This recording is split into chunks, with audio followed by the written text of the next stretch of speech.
Welcome back to another episode of the Blacklist Podcast. Today, we are thrilled to have Robin Higginbotham, aka Higgy. A military veteran turned recovery advocate, Higgy brings a wealth of experience and dedication to his roles as a recovery coach and national interventionist.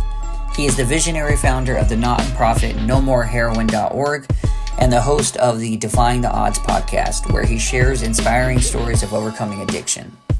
Through his social media platforms, Higgy actively supports and guides others in their journey to sobriety, offering advice, encouragement, and resources. Today, we'll dive into Higgy's own journey, his motivations for starting his nonprofit and podcast, and how he's making a difference in the lives of those struggling with addiction. Join us for an enlightening conversation with the man who's truly turning his hard-earned lessons into lifelines for others. This episode, along with a host of other inspiring stories, can be found at theblacklistpodcast.com. Without further delay, Higgy.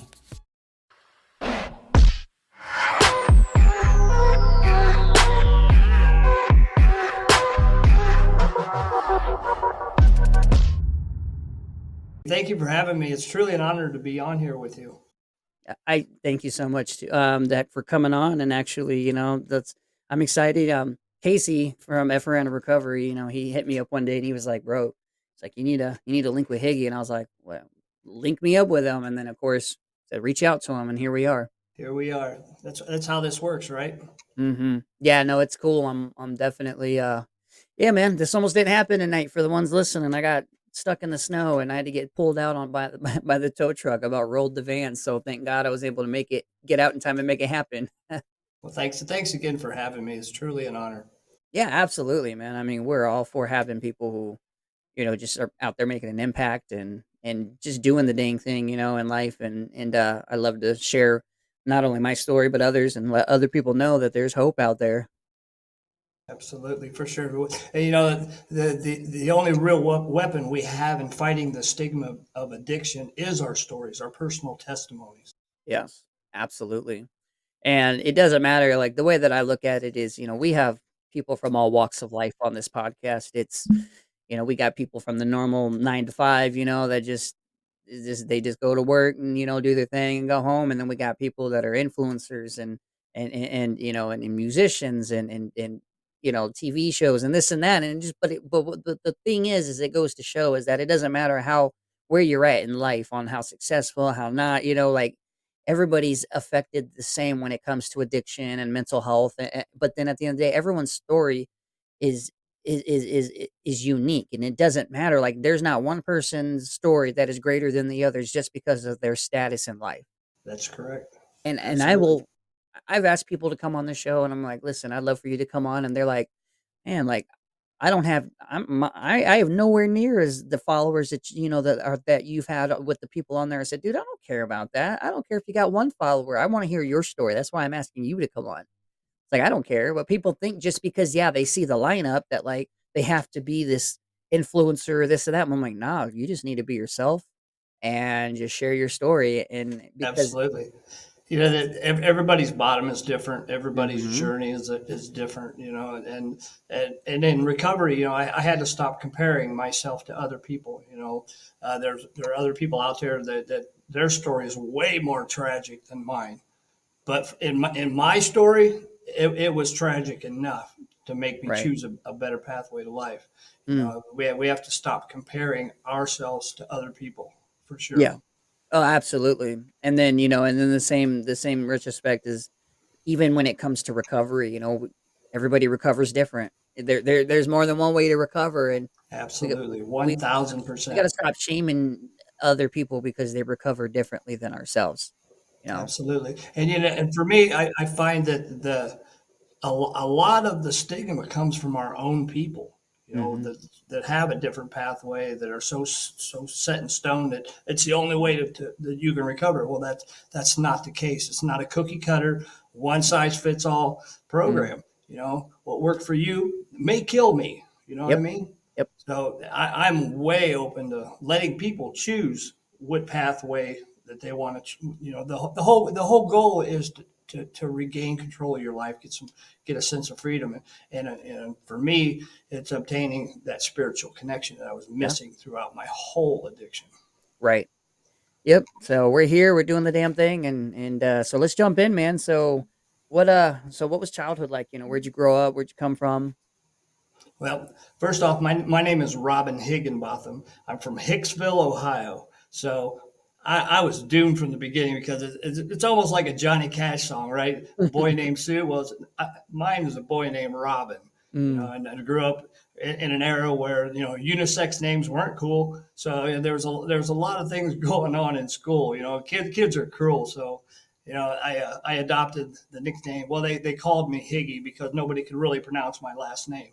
But growing up in Hicksville, Ohio, rural podunk town, it was just slowed down country life. But my home life was very chaotic. My father was a dry drunk and very abusive, very mental trauma. I watched him abuse my mom from a very young age, and I think my earliest memories are of my father abusing my mom. In my head, I could still hear her screaming. I could hear the sound of his hand hitting her. And I was 3 years old, and I remember this. We lived in a mobile home, and they were in the bedroom, and I could barely get up on the bed, and I tried to stop him. Well, at my age, what am I going to do as a child? But I ended up biting him. He threw me off, kicked me down the hall, locked me in the bedroom, and went back to what he was doing. And I still carry this memory in my head, and this trauma is ingrained in me. And at that moment, I knew what real fear was, and I lived with fear throughout my adolescence into my teens because I stayed in the same home. The events were reoccurring, more abuse, and then as as I was the oldest, so I received a lot of it, and I tried to intervene, and I wasn't able, and I ended up running away and hiding. Whenever something went down, I just went and hid, and that running away set a pattern for me in life. Whenever something hard came up, I would run. And through going through school, I always had this sense of fear, like I didn't belong. I didn't want to go home, and it just carried on, and I just never felt comfortable in my own skin. And I started experimenting with substances at a very young age. Actually, I was in mm, the early adolescence when I first drank alcohol. And I come from a family of drinkers, and I associated drinking with having fun. And they would let me have drinks off of their beers, and they was playing cards, and I was little enough to get underneath the card table, and I would steal their drinks off the table, and mm. they didn't notice. But when they did finally notice that I was intoxicated, they thought it was cute. Here I am stumbling around, walking into the wall, falling down, How old and were you? I was like 6 years old at this point. Jeez.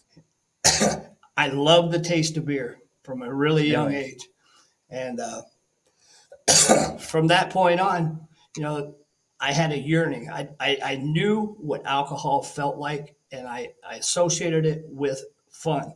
But and going through therapy and stuff, and I was able to replay this in my head.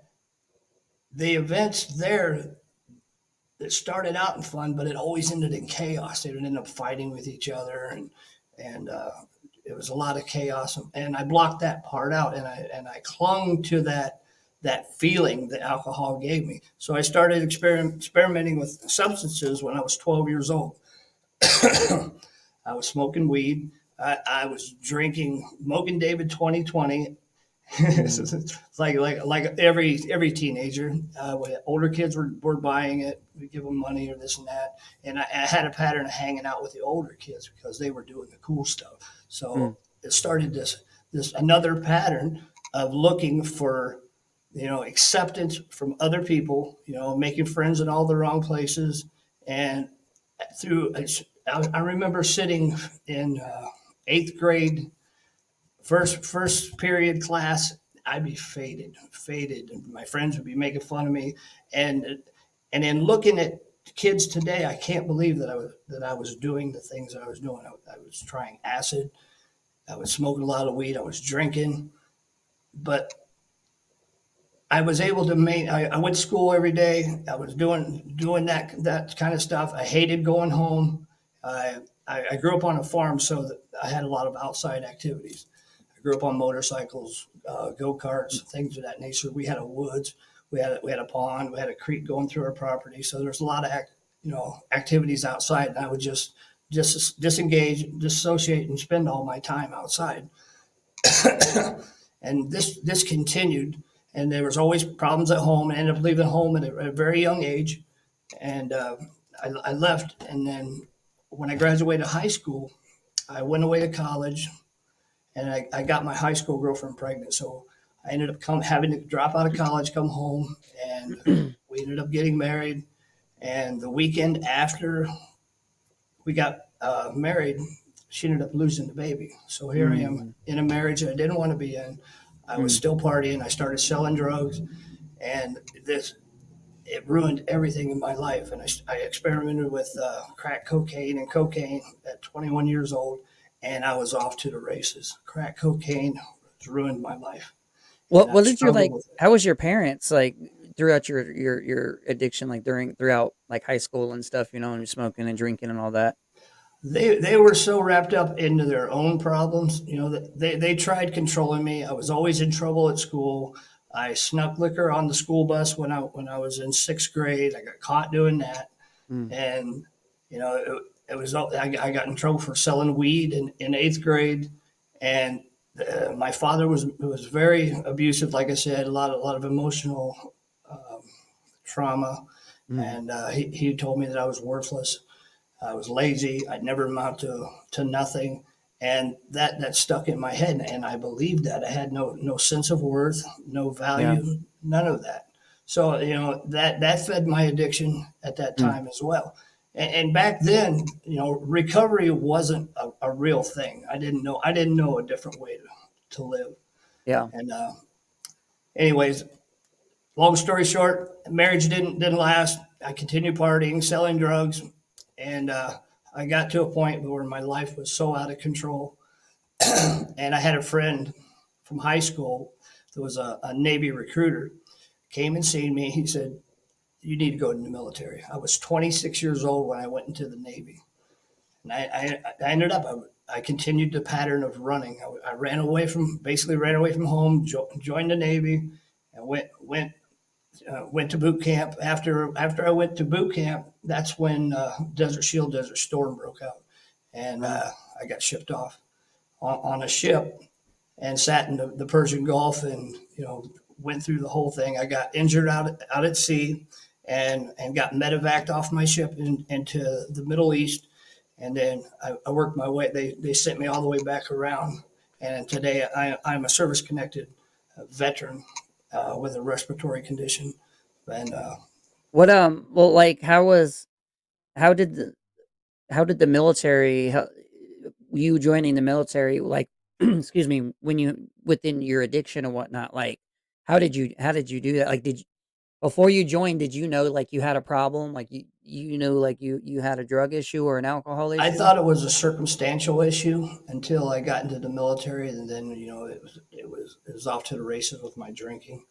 But like And you didn't like they didn't it never like caught up to like bite you in the ass like when you first joined? no, and not until later in life. I flew under the radar for a long time, and my addiction caught up to me later in life, and Okay. I ended up going to prison when I was 42 years old. And Really? during that time, I suffered a lot of consequences from my using, horrible relationships.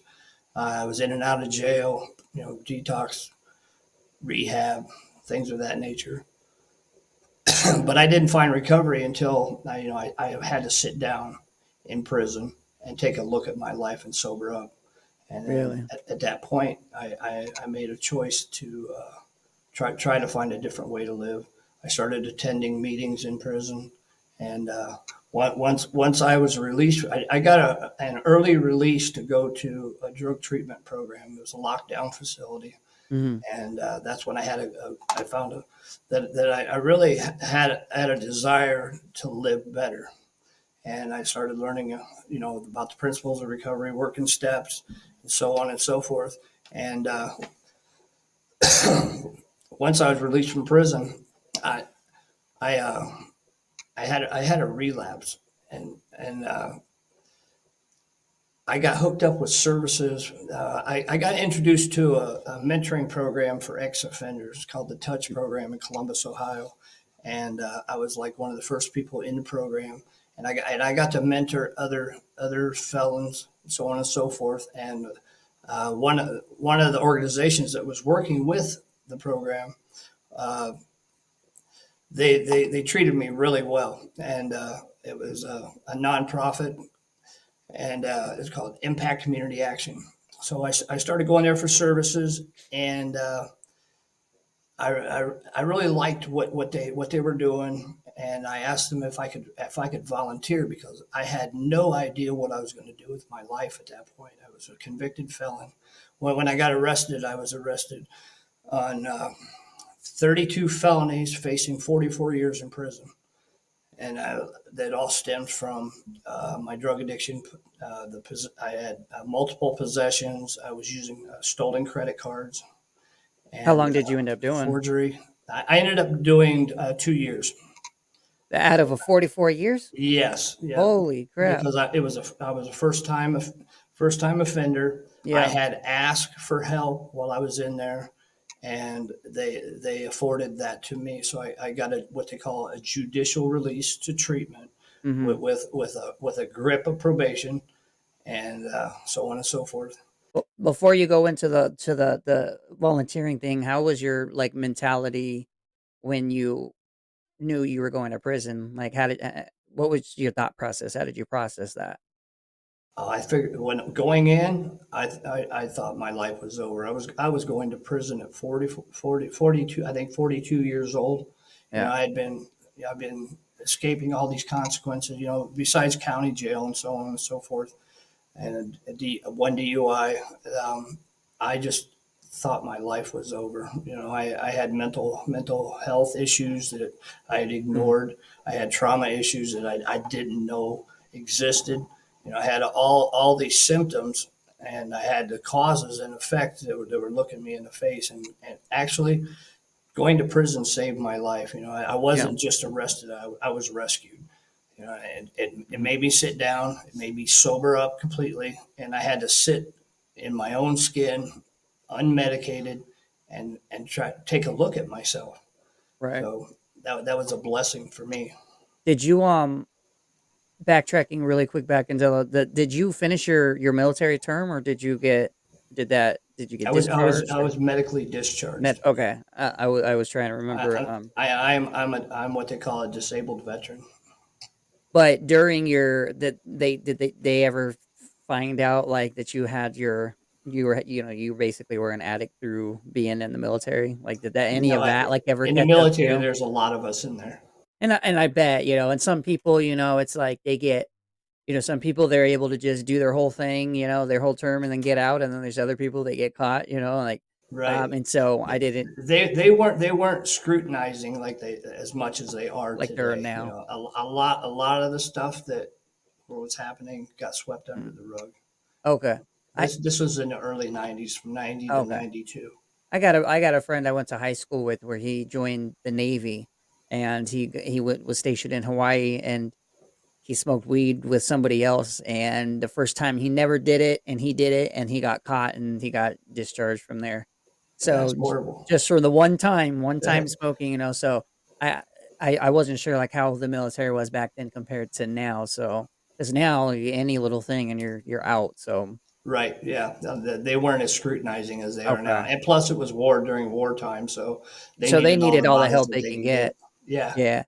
So you went to prison, you did your bid, you got out, and then you got linked up with this program you were talking about. Yes, and then I found that they had a job opening at Impact Community Action, and I asked to be interviewed, and they put me into a volunteer's position, and I treated it like a job.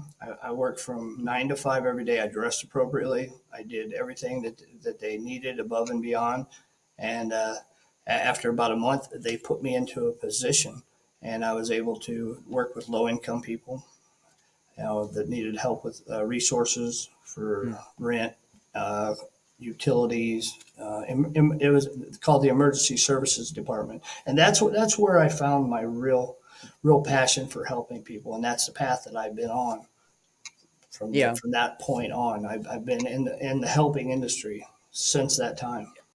At what point in your life would you say that you, while you were in active addiction, that you realized like that you had a problem? Well, right before I went to prison, I knew I had a problem, but I didn't know what to do about it. Okay.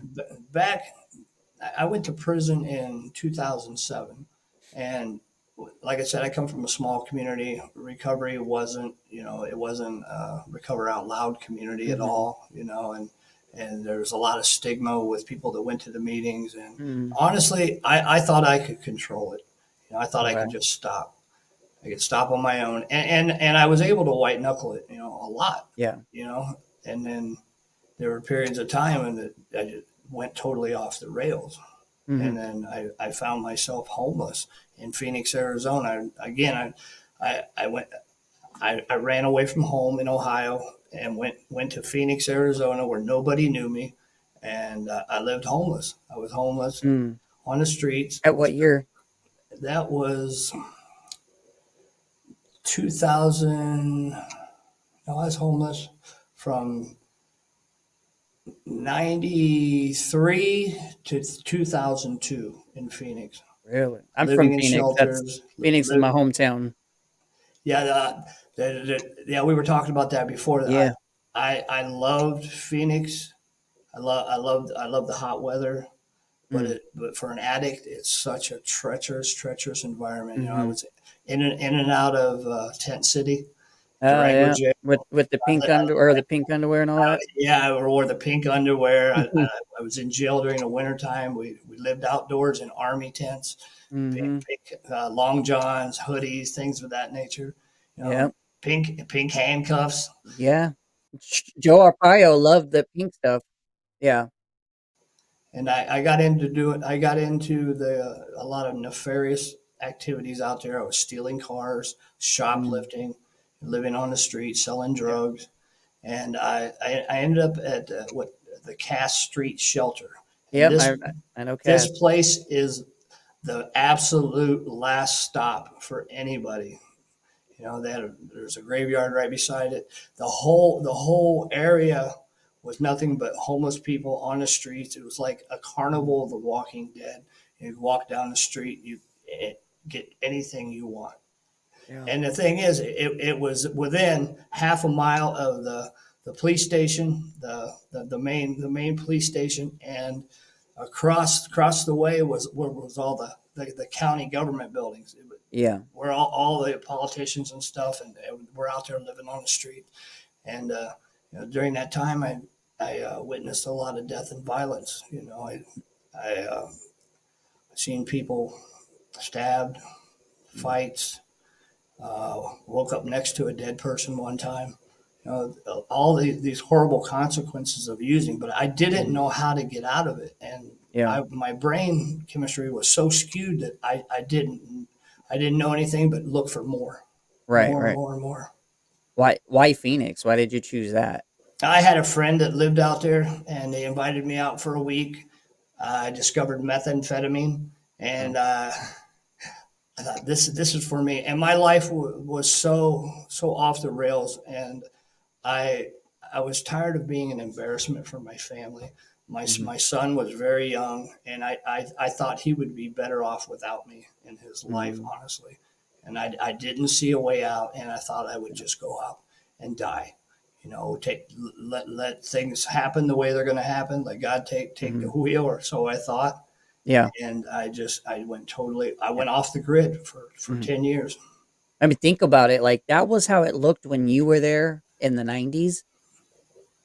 Now it's still, like, it is 100 times worse now, I was even if there a couple of years ago. I still have friends out in okay, Phoenix. I actually went back and spoke at the Capitol, okay, and I got to share my story, yeah, with people at the event, and it was like a come to Jesus moment. I drove past Cass. People are still living in the streets. It smells like sewage and death, and it doesn't show any signs of getting any better.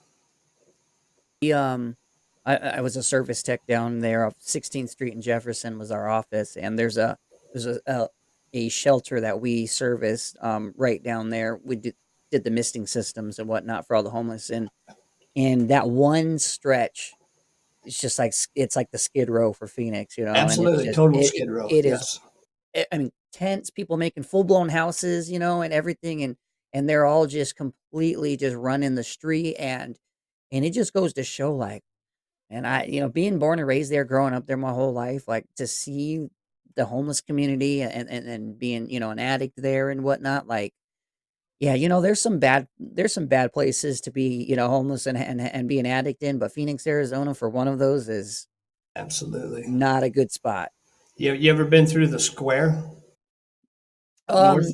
yeah, yeah, Huge block for it's an open air drug market up there as well, and it's just a lot of death and violence happens there. A yeah, lot of gang activity, and yeah. when you go in there, it's like going into Kensington. Yeah, and you know what? I've always wanted to go there. I've never, I'm to Kensington. Being here in New York, like my, with Earl Van and whatnot before he passed, and we were with like Hope on Deck and doing things, and I've always wanted to go to Kensington to see because, like, just I always hear about how bad it is there. Yeah,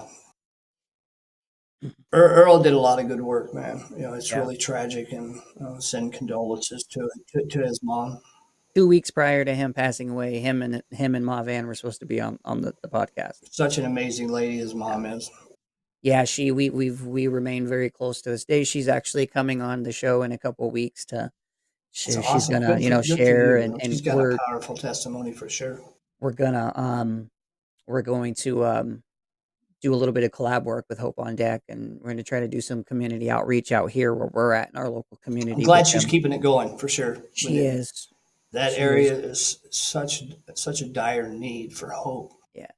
And it's sad. It really is. Like I mean, I followed Earl for so many years, and then of course he went off the grid for a while, and then went this relapse, and then he came back, and then me and him linked up. We started talking, and he was excited to come on the show and everything. And the next thing you know is I get a text from his mom, and I'm just like, wow, like Yeah, it just goes to show though that it doesn't matter how successful people may think that you are being an influencer or a recovery advocate or hmm this or that, like one slip struggle up is real. It really one is. slip up and you're done. Like for me, all I got to do is go. I mean, fentanyl was my thing. That was my DOC. That's what I chose. So for me, like, God forbid, if I fall once, I'm done. I ain't coming back from it.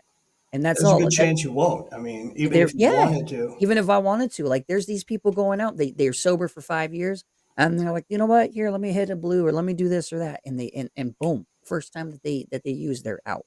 Yeah, the press pills are a real issue here in Indiana where I live right now. Okay, it's horrible. Like it's absolutely You can't horrible. And trust anything you buy off the streets at no, all. I mean the way that I look at it is 90% of the drugs that are off the street are laced with illicit fentanyl. I would say Absolutely. at least They're, at they're, least. the meth is being laced with fentanyl as well. Meth, It's the it, coke, the pills. I mean, even weed. I mean, I'm sorry, but there's even some stories of weed being yeah, laced they're with it. spraying it on the weed as well. Like, wow, like this is what our country's come to. That that and now it's all the other stuff. The tranquilizers and all this other stuff, and you're just like, when you think that it can't get any worse, It and then they does. come out with a new drug on the market that's even and it's just wow. And then you start looking at all the ingredients these things are made with, and I'm like, we're sitting there putting that crap in our bodies. Like, Yeah, what it's the like hell? battery acid putting in our veins. Like, what Because the fuck? meth by itself will eat the coating off of chrome, and we're Jeez. putting it in our veins, sniffing it up our noses. See, I never did uppers. Like, I never did meth or anything. I was always opiates. And I was always a downer. I never did any. Just because I didn't like my heart racing 100 miles an hour, being up for 3 days. Like, I couldn't do that. So I never really experienced the effects of that. But I didn't want to either. Like, I was good enough doing my own thing. I'm a heroin addict, and that wasn't even my drug of choice. Okay. I started mixing heroin when I was doing my smoking crack cocaine. I wanted to come down, and then when I couldn't get crack, I would do heroin. And Mm. it did for me. I'm a garbage pail kid, so it doesn't matter what the substance is, as long as it creates a head change. Yeah, I you did want it. more of it. And Yeah. then once you do become physically addicted to it, you want more of it, and then Mhm. it slowly starts to take precedence over everything in your life. Mm. What was, like, detox and withdrawal? Okay, actually, let me back up from that. What was the first time that you ever withdrew off of something? Um, did you know that you were withdrawing? How did it make you feel? Just did it freak you out? Like, how was The that? first time I remember was, like body aches, diarrhea, flu-like symptoms, Mhm, and I didn't really think that it was that big of an issue at first.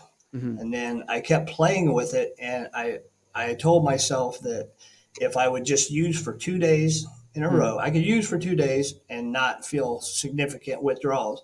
mm. So I tried to manage it and play Right. with it. Use 2 days on, take a day off or two, do something else. Yeah. You do You this the know, thing that we all tell each other, like, "Oh, you know what? I'm just gonna use this for just for today, and then I'll be good," and it never does that, I know for me with the pills, with the fake, with the blues and the M30s, and it was like, "Alright, I got 5, alright, I'm gonna do 2 today," and yeah, by the end of the day, all 5 are gone. absolutely. We have no control over how much we use or how much we take in. That's Yeah. my disease, and I want to lie to myself and tell me all these extravagant things that never come to fruition, Mm. right? I can control it. I'm gonna save some till tomorrow.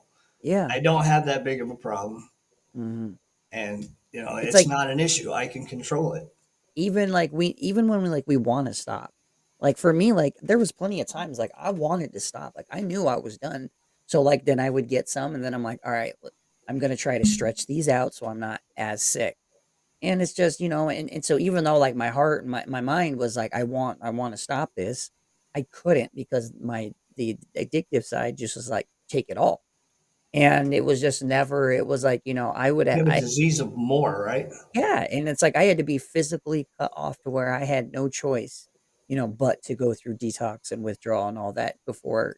So for me, it was like I couldn't. Every time even if I wanted to, I had no self control.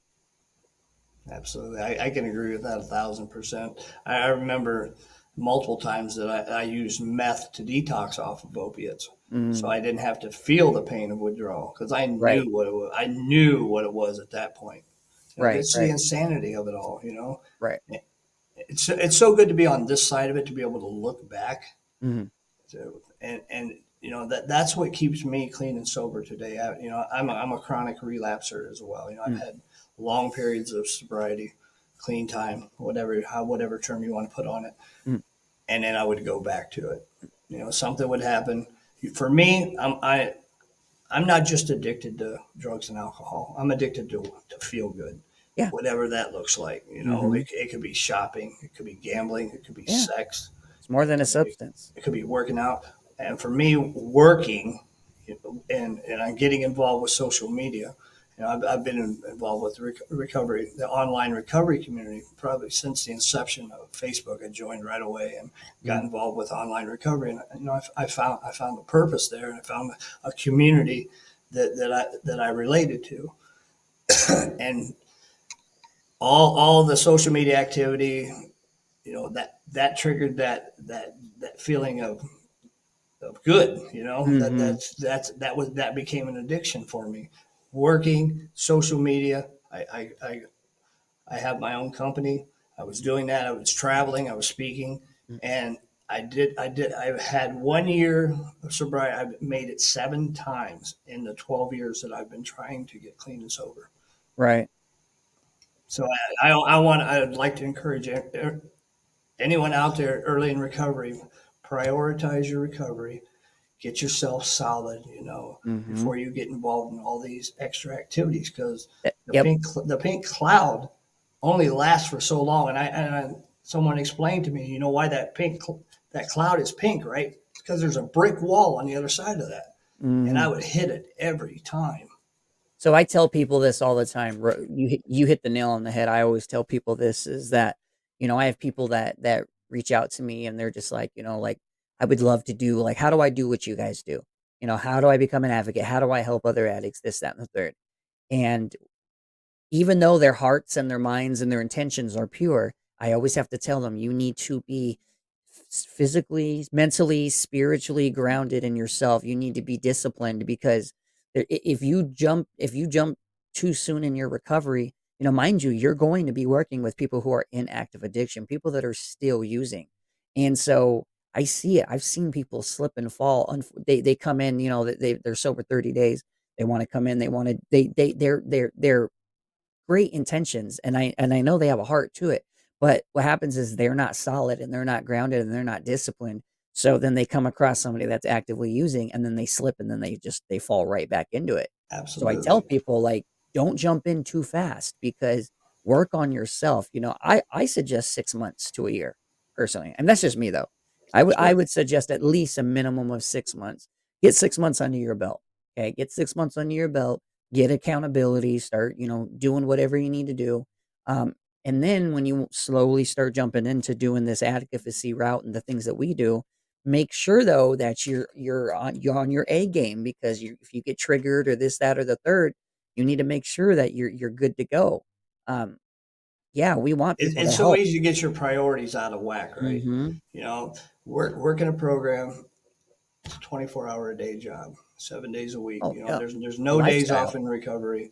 You know, if you start coasting, you stop working, right?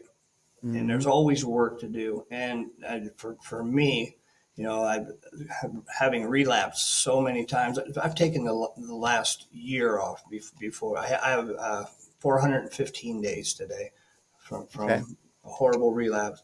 And I took that whole year off. I was podcasting before, doing lives. I was Really? traveling, I was speaking, I was doing this and that, and I had a lot of connections and a lot of people that love me. And eventually, they stopped calling and checking on me. After so many relapses, I know Mm. a lot of. I have friends that are in powerful positions and this and that, and I have a phone full of these numbers, but I couldn't bring myself to call anybody when I was struggling. Really? So if you're out there, please, if you're struggling, call somebody, connect with Yeah. somebody, hit a meeting, tell people what's going on because relapse starts way before you actually pick up your Yeah. drug of choice. It doesn't happen overnight. There You know, there's it, there's signs that happen. You just got to be Absolutely, you start having aware. these thoughts coming in your head, and you're able to push them out until that one day when it sticks. That one split second we were talking about before to make a Mhm. wrong choice, a wrong Yep. decision, make that wrong phone call instead of calling for help. You're calling the dope man. You're calling somebody that can help you out. So it's very imperative that you get solid in your recovery. Mm. Find out who you really are at your core. We all deal with self-esteem issues. We have, all these character defects that we don't know what to do with. Working through my program of recovery, 12 steps, it helps me unpack a lot of stuff, and working up, I think the pivotal point for me was working 6 and 7. Mm. That's where I still have to work on that as well. I have to ask God to help me remove these defects of character. I have Mhm. them. I have to be aware of them and know what to do about them. I have some that I don't want, and I have some that I like, and I know how to use them. So it's always very imperative. And 7 is asking God to remove them. Right. What was this last relapse the basically when you basically went to go ahead and detox or withdraw from that um did you know like you were just done? Like were you just physically and just mentally done so you were just ready to just get sober again or how was it? Well, I was in a relationship and I had a slip and it all went sideways. And then I continued to self medicate in and out of detox and treatment. And then I ended up relapsing with my best friend. We were both recovery advocates. We were doing all this stuff together. We were very, very close. Well, we relapsed together, and for about 6 months, it was a total shit show. People were writing us off. Nobody would have anything to do with us, and we ended up going separately. I went to the VA because I'm a disabled veteran. I went to the VA for like the 10th time in 2 years to try again to detox, and I ended up staying and going into a residential program. And Matt went home to Ohio because he was on probation. He wanted to go get his probation taken care of so he could get his license. He drove up to Ohio, and he relapsed up there and ended up dying. Oh, I was into treatment about a week when I got the call from his mother saying Matt's gone, and my life was just shattered at that time. You know, we were yeah. like we were homies, you know, like brothers. Mm-hmm. And I tried to stay sober, and I kept going back and forth, and I went on one last run, and I remember I was inside my apartment. I had a nice apartment that was bare because I sold all the stuff out of it. I still had my bed, and this is graphic. I was in my bedroom, in my underwear, in my closet. The front door was locked. The windows were locked. Shades drawn. Sliding glass door was locked. My bedroom door was locked, and I was in my closet, sitting with my back against the wall in my underwear. I hadn't showered in 7 days, and I was crying. I was just so lost and broken, and you know, between the crack and the heroin, I was seeing things, hearing things, and I was crying. And I had my crack pipe right here, and I was crying, and I filled my crack pipe up with my tears, and it ruined everything. And I just, at that moment, I had this thought, maybe God's got a different plan for me. You know, I don't know how it happened, but I suddenly had this one little glimmer of hope that I was meant for more. Mm-hmm. And I made a call. I walked away from my apartment and all my stuff in there. I packed my car with what I could stuff in it, clothes, whatnot, and I left it all behind. Walked away, left the keys on the counter. And at that point, I hadn't paid rent for months at a time. I was getting ready to get evicted. You know, I had no food. I had no hope. I had no money. And I went to the VA hospital, and they put me into treatment, and I detoxed. Yeah. And so, you knew, like, even though you've had multiple relapses and whatnot, like, did you know, like, this was it? Like, this was going to be your last one? Like, you had no more fight in you? I didn't realize until I was probably 6 months into it. Things changed.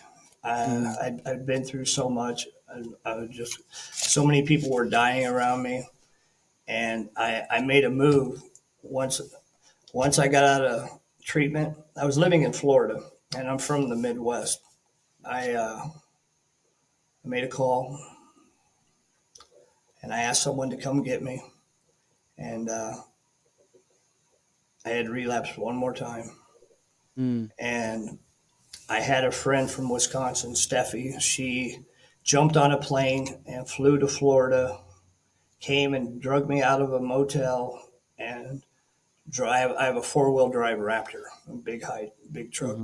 We drove from West Palm Beach, Florida to Wisconsin, where she's from. And that's where my journey started. Okay.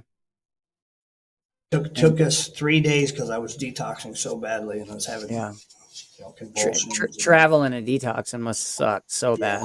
Absolutely. And then, so here you are now, over a year later. Yeah. So tell us a little bit about so what you got going on, you know, the No More Heroin and the podcast and all that. What kind of No More Heroin is a 501c3 that I created in 2018. You know, I wanted to give back. I wanted to be able to help other addicts in recovery. I started building a platform, you know, and I off and on I built it. Through my nonprofit, I've sponsored music videos and events and so on and so forth.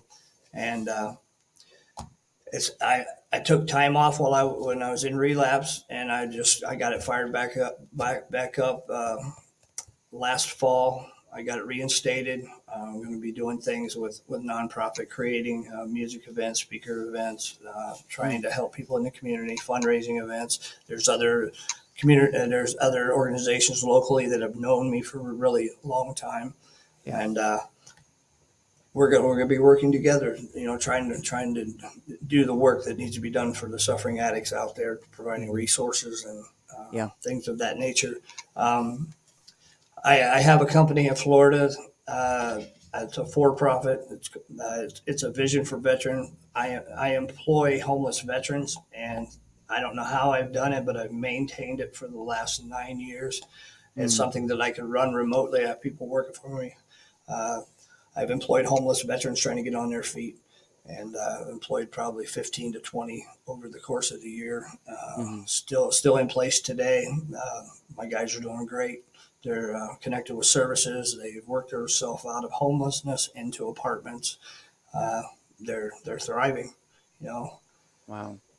and like I said, I took like 3 years off, and I didn't do any social media stuff.